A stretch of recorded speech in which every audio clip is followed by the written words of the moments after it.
looking very smart and clearly having prepared in detail. And here we have the next section of the forming up, if you like, the band of His Majesty's Royal Marines, who will be leading the Tri-Service Guard of Honour up to Parliament Square for this procession.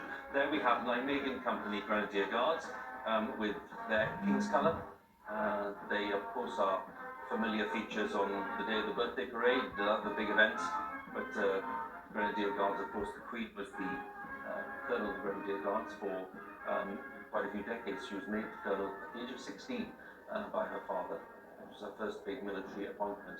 Along with Nijmegen Company, we have the Royal Air Force, and they are proudly carrying the King's Colour for the Royal Air Force today, for this Tri-Service Guard of Honour in Parliament Square. And there we have, of course, at the front the Royal Navy, with the King's Colour of the Surface Flotilla. So Tri-Service, 3 services, the Army, the Navy and the Air Force, led by the band of Royal Marines.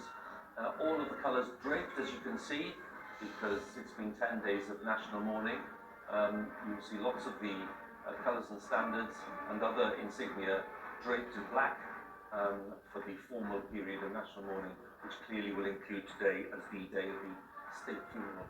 So they're leaving Wellington Barracks. Just in the background there we saw the more modern building of the Guards Chapel, which is to one side of the Wellington Barracks themselves.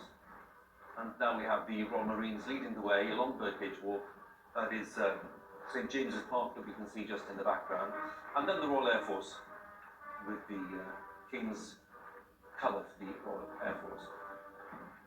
So this Tri-Service Guard will be in position in Parliament Square, and they'll be facing Parliament itself, facing Palace Yard, the gates to New Palace Yard, because that is where they'll be in a position to wait for the procession to leave Westminster Hall in a short while. The service at the Abbey will start in an hour's time, but before then we have other elements of these processions forming up, and it's not just at this part of Westminster itself, not just in this section of St James's Park, but elsewhere too, because that procession, which will happen after the service, is 1¼ miles long, and that will be forming up during the service itself.